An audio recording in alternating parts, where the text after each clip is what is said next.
Halo adik-adik, selamat pagi. Gimana kabarnya nih? Semoga semuanya baik dan sehat ya. Pagi ini sudah siap sekolah minggu belum? Tentunya sudah ya. Tapi sebelum mulai, kita perkenalan dulu ya. Perkenalkan, nama kakak Andriani Rosita. Adik-adik boleh panggil kakak Kak Andri atau Kak Rosita. Hari ini pertama kalinya kakak pelayanan sekolah minggu. Senang sekali rasanya pelayanan sekolah minggu bersama adik-adik, walaupun masih virtual ya. Semoga pandemi ini cepat berlalu sehingga kita bisa cepat beraktivitas seperti biasa dan kita bisa bertemu secara langsung. Nah, kakak mau tanya nih, adik-adik tadi ketika bangun tidur sudah berdoa belum? Ketika mau makan juga sudah berdoa belum? Ayo, anak-anak Tuhan yang baik pastinya tidak lupa ya mengawali setiap kegiatan dan hari dengan berdoa, mengucap syukur kepada Tuhan atas berkat yang diterima hari ini. Nah, untuk mengucapkan syukur pada Tuhan hari ini, kakak mau ajak kalian semua nyanyikan lagu pujian. Judulnya Selamat Pagi Tuhan. Yuk! Selamat pagi Tuhan, tak lupa terima kasih. Tuhan telah pelihara kita tiap hari. Matahari bersinar, burung bernyanyi, bertambah cintanya. Selamat pagi Tuhan, tak lupa terima kasih. Tuhan telah pelihara kita tiap hari. Matahari bersinar, burung bernyanyi, bertambah cintanya. Sebelum lanjut, kita berdoa dulu ya. Lipat tangan, tutup mata. Bapa yang penuh kasih, terima kasih Tuhan atas berkat-Mu hari ini. Kami boleh bangun di pagi yang cerah, kami boleh makan sama keluarga kami, dan saat ini kami boleh memuji dan memuliakan nama Tuhan dalam sekolah minggu ini. Berkati sekolah minggu ini Tuhan, agar dapat berjalan dengan baik dan lancar, seturut dan kehendak-Mu. Dan juga tolong kami Tuhan, agar kami dapat mengerti ajaran yang diberikan oleh kakak-kakak kami nanti dengan baik. Dalam nama Tuhan Yesus berdoa, amin. Oh iya, adik-adik tahu tidak ungkapan doa adalah nafas orang percaya? Kira-kira apa ya? Apakah kita bisa hidup tanpa bernafas? Tentu tidak ya. Nah, doa itu seperti nafas. Kalau kita tidak bernafas, kita akan mati. Begitu pula orang Kristen. Kalau tidak berdoa, iman kita yang akan mati. Nah, ada teman kita yang senang sekali berdoa. Bagus sekali bukan? Ia adalah Jovano. Dan Jovano akan nyanyi Aku Senang Berdoa. Silakan Jovano. Senang berdoa, berdoa bicara pada Tuhan, berdoa bersyukur pada Tuhan. Saya senang berdoa, saya senang berdoa, berdoa mengaku kesalahan, berdoa meminta pada Tuhan. Saya senang berdoa. Bagus sekali Jovano. Kakak yakin adik-adik semua juga senang berdoa seperti Jovano ya. Hebat kalian semua. Nah, sebentar lagi kita akan mendengarkan cerita Alkitab. Ceritanya masih melanjutkan cerita dari minggu lalu. Ceritanya tentang pelayanan murid-murid Yesus yang penuh dengan kesulitan, tidak mudah, dan banyak rintangannya. Kira-kira apa saja yang kesulitannya? Kalian pasti penasaran kan? Yuk kita dengarkan cerita Cassandra. Tapi sebelumnya kita berdoa dulu ya. Bapakku yang baik, sebentar lagi kita akan mendengarkan cerita Alkitab. Berkati kami agar kiranya kami dapat mendengarkan dan memperhatikan cerita ini dengan baik, agar kami dapat bertumbuh menjadi anak Tuhan yang taat akan firman-Mu. Dan Tuhan, tolonglah Cassandra agar dapat menyampaikan cerita ini dengan baik dan jelas. Tuhan, kita siap untuk mendengarkan firman Tuhan. Dalam nama Tuhan Yesus, amin. Silahkan Cassandra. Terima kasih Kak Rosita yang telah memimpin pujian pada pagi hari ini. Adik-adik udah siap belum mendengarkan firman? Seperti yang Kak Rosita tadi sampaikan, cerita hari ini melanjutkan cerita Alkitab yang minggu lalu. Adik-adik masih ingat nggak ya cerita minggu lalu? Iya, betul sekali. Minggu yang lalu, Petrus menyembuhkan pengemis yang lumpuh sejak lahirnya, sehingga pengemis itu bisa berjalan, bahkan melompat-lompat. Kejadian itu membuat banyak orang di Bait Allah terheran-heran sebab begitu besar kuasa nama Yesus.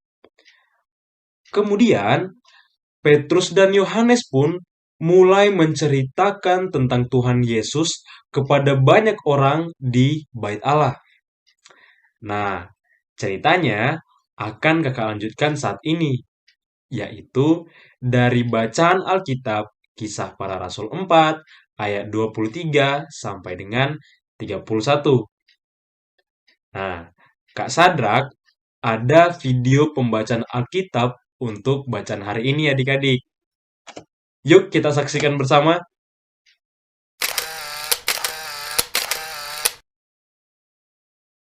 Ketika Petrus dan Yohanes sedang berbicara kepada orang banyak, mereka tiba-tiba didatangi imam-imam dan kepala pengawal Bait Allah serta orang-orang Saduki. Orang-orang itu sangat marah karena mereka mengajar orang banyak dan memberitakan bahwa dalam Yesus ada kebangkitan dari antara orang mati.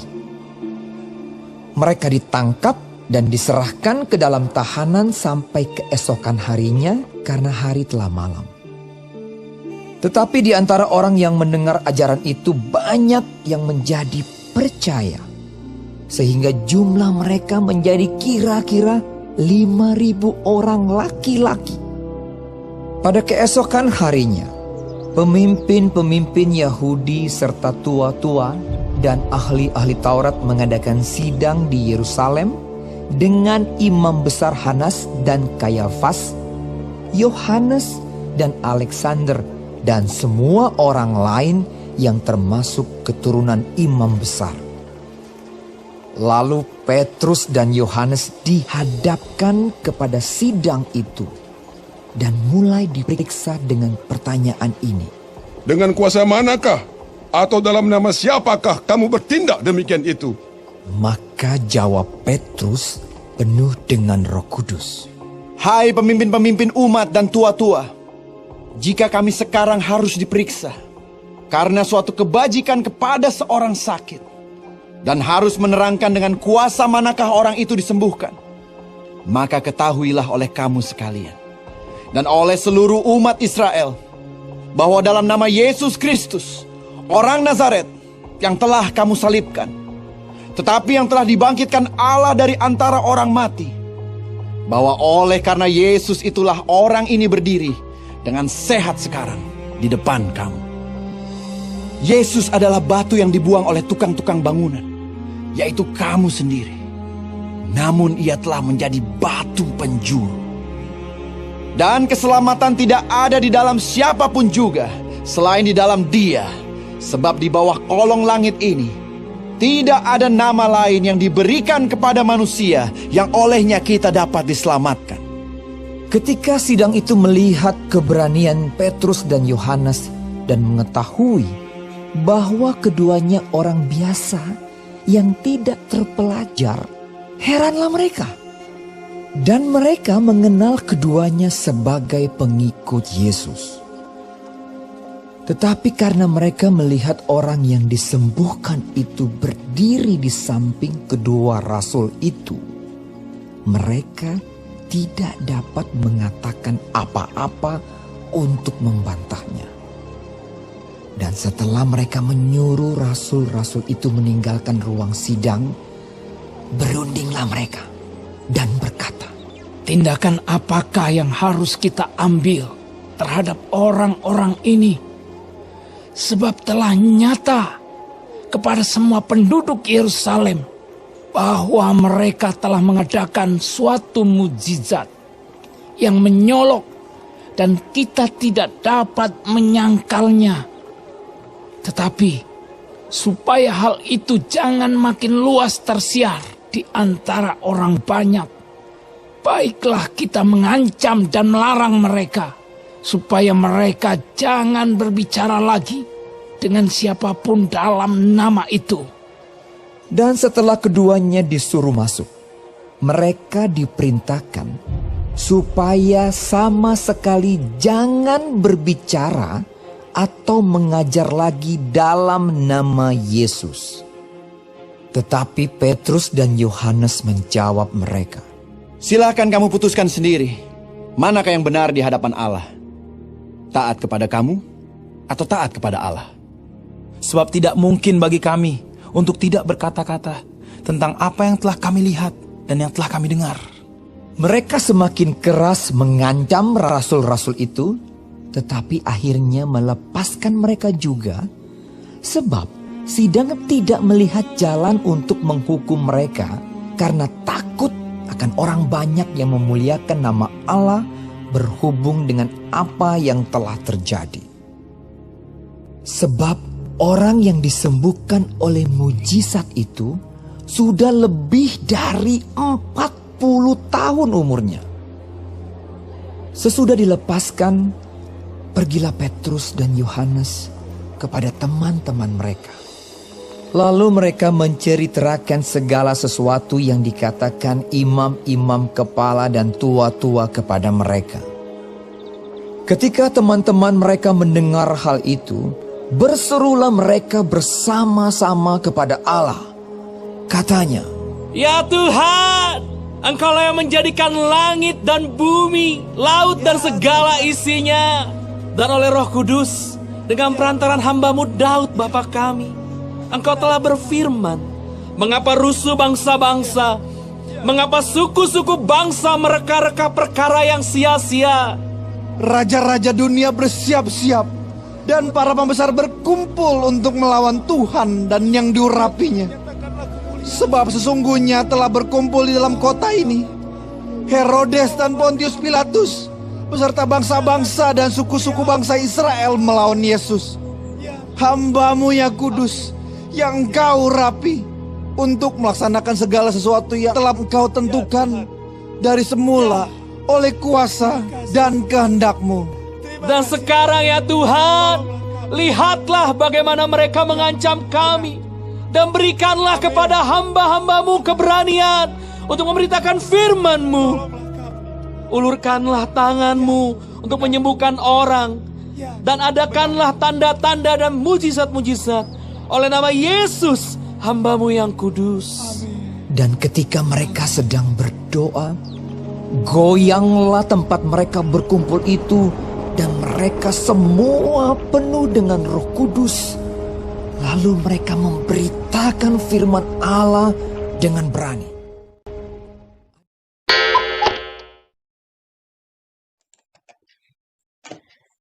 Nah, adik-adik, itu tadi pembacaan Alkitab kita melalui pemutaran video. Nah, dari video tadi, kita bisa menyaksikan nih adik-adik, setelah Petrus dan Yohanes menyembuhkan pengemis lumpuh dan berbicara tentang Tuhan Yesus, kemudian banyak orang bertobat dan menjadi percaya kepada Tuhan Yesus. Tapi sayang adik-adik, pemimpin agama, orang Yahudi, para imam, dan penjaga bait Allah tidak senang melihat jumlah pengikut Tuhan Yesus menjadi bertambah banyak. Mereka kemudian menangkap dan memasukkan Petrus dan Yohanes ke dalam penjara. Keesokan harinya, mereka diadili. Mereka ditanya oleh para imam pemimpin agama Yahudi, kuasa apakah yang dipakai oleh Petrus dan Yohanes dalam menyembuhkan orang lumpuh itu? Petrus menjawab dengan penuh kuasa Roh Kudus bahwa mereka menyembuhkan orang lumpuh itu dengan kuasa nama Yesus Kristus yang telah mereka salibkan namun telah dibangkitkan oleh Allah. Para imam itu pun kemudian mengancam Petrus dan Yohanes supaya mereka tidak lagi membuat mujizat dalam nama Yesus. Akan tetapi, para rasul menolaknya. Mereka akan tetap mengatakan kepada banyak orang tentang Tuhan Yesus. Dan akhirnya, para rasul itu pun dilepaskan. Setelah Petrus dan Yohanes lepas, mereka segera menemui teman-teman mereka dan menceritakan pengalaman mereka yang telah ditangkap, ditahan, disidang, dan diancam oleh para imam supaya tidak bersaksi lagi tentang Tuhan Yesus. Mendengar itu, para rasul pun bersama-sama berdoa. Mereka memohon kepada Tuhan supaya diberikan kekuatan untuk dapat terus mengajarkan ajaran Tuhan Yesus kepada lebih banyak orang lagi. Dan suatu keajaiban terjadi. Adik-adik, ketika mereka berdoa, goyanglah tempat mereka berkumpul dan penuhlah para murid dengan kuasa Roh Kudus sehingga mereka kembali memiliki keberanian untuk mengabarkan kepada lebih banyak orang tentang Tuhan Yesus, sekalipun hidup mereka diancam oleh para pemimpin agama saat itu. Nah, adik-adik, itu tadi pengalaman para murid. Hidup mereka diancam ketika memberitakan tentang Tuhan Yesus. Tetapi hanya dengan berdoa, mereka mendapatkan kekuatan untuk kembali pada tugas mereka mengabarkan tentang Tuhan Yesus. Perlu diingat, apakah dengan berdoa masalah mereka hilang? Apakah dengan berdoa tidak ada lagi yang mengancam hidup para murid? Tentu tidak. Masalah tetap akan ada. Hidup mereka pun tetap diancam. Namun hanya dengan berdoa, para murid mendapatkan kekuatan dari Tuhan untuk melaksanakan tugasnya, meskipun mengalami kesulitan. Nah, adik-adik, tentu kita semua pernah ya mengalami kesulitan dalam melaksanakan tugas kita. Misalkan, ketika diminta guru untuk maju ke depan kelas, untuk menyanyi, untuk menjawab soal, atau untuk ujian yang lain. Kita mungkin merasa takut, grogi, dan sebagainya. Nah, cobalah adik-adik berdoa. Mohon pertolongan Tuhan. Memang, kesulitan itu tidak hilang. Kita harus tetap menjalankan ujian. Namun, Tuhan akan menolong kita, memberikan kita kekuatan, kemampuan untuk menghadapi ujian itu dengan tenang. Contoh yang lain, misalkan adik-adik harus berada di rumah dan berada di rumahnya sendirian karena mama, papa ada keperluan yang penting dan tidak memungkinkan untuk mengajak adik-adik. Ada yang mungkin merasa takut ya. Tapi ingat, adik-adik bisa berdoa, mohon pertolongan pada Tuhan supaya adik-adik berani. Ada juga contoh yang lain. Apakah adik-adik pernah diejek?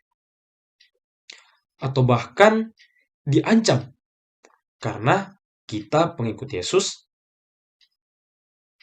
Nah, kita jangan pernah membalas mengejek ya adik-adik.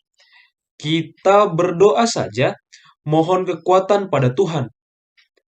Supaya kita dapat tetap setia pada Tuhan Yesus. Meskipun kita diejek ataupun diancam. Nah, begitu ya adik-adik sekolah minggu kita hari ini. Apapun permasalahan kita, marilah kita datang pada Tuhan untuk berdoa. Memang, masalah atau kesulitan tidak bisa hilang begitu saja. Namun doa akan menolong kita. Karena doa memberikan kita kekuatan. Adik-adik, mari kita bersatu di dalam doa. Kita berdoa. Ya Tuhan, terima kasih untuk firman-Mu pada hari ini. Ajar kami untuk rajin berdoa ketika kami menemui masalah ataupun kesulitan dalam melaksanakan setiap tugas kami. Karena kami percaya bahwa doa akan memberikan kekuatan. Ya Tuhan, kami juga berdoa bagi aktivitas kami berikutnya. Semoga Tuhan senantiasa menyertai aktivitas kami. Hanya dalam nama-Mu kami telah berdoa dan mengucap syukur. Amin. Selesailah sekolah minggu sampai di sini. Bye bye, bye bye. Sampai minggu depan.